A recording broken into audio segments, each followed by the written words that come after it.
दुख का कारण। एक शहर में एक आलीशान और शानदार घर था। वह शहर का सबसे खूबसूरत घर माना जाता था।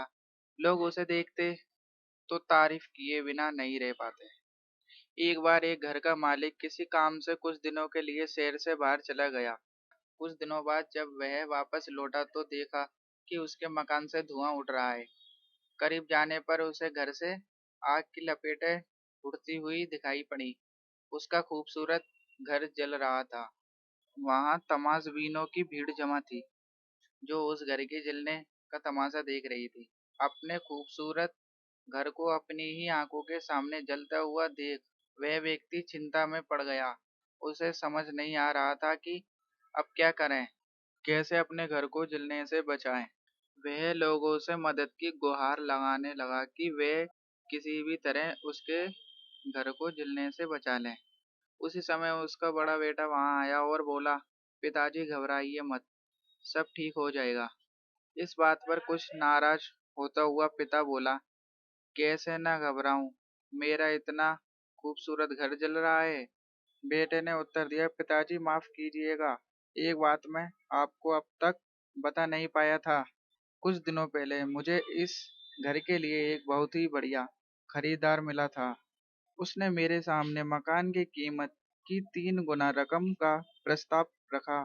सौदा इतना अच्छा था कि मैं इनकार नहीं कर पाया और मैंने आपको बिना बताए सौदा तय कर लिया।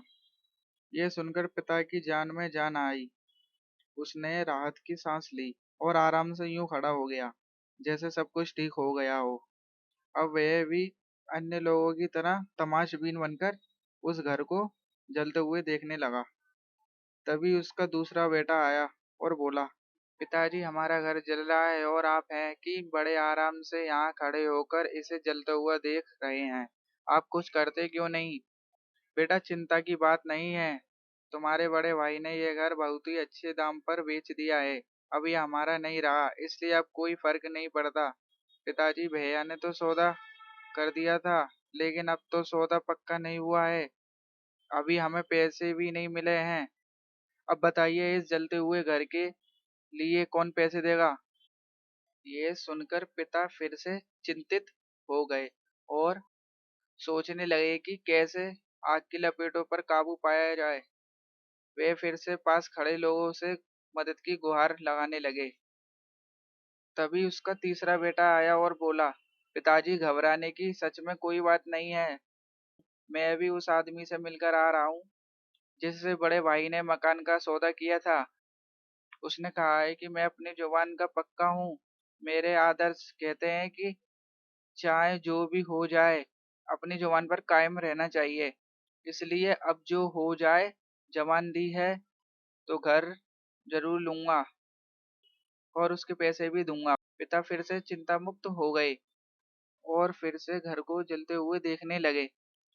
मित्रों, एक ही परिस्थितियों में व्यक्ति का व्यापार भिन्न भिन्न हो सकता है और यह व्यापार उसकी सोच के कारण होता है। उदाहरण के लिए जलते हुए घर के मालिक को ही लीजिए।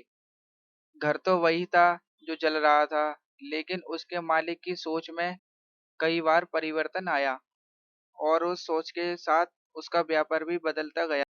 असल में हम जब किसी चीज से जुड़ जाते हैं तो उसे छीन जाने पर या दूर जाने पर हमें दुख होता है, लेकिन यदि हम किसी चीज को खुद से अलग कर देते हैं तो एक अलग सी आजादी महसूस करते हैं और दुख हमें छूता तक नहीं है।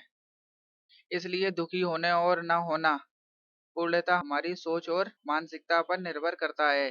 सोच पर नियंत्रण रखकर या उसे सही दिशा देकर हम बहुत से दुखों और परेशानियों से ना सिर्फ बच सकते हैं, बल्कि जीवन में नई ऊंचाइयां भी प्राप्त कर सकते हैं।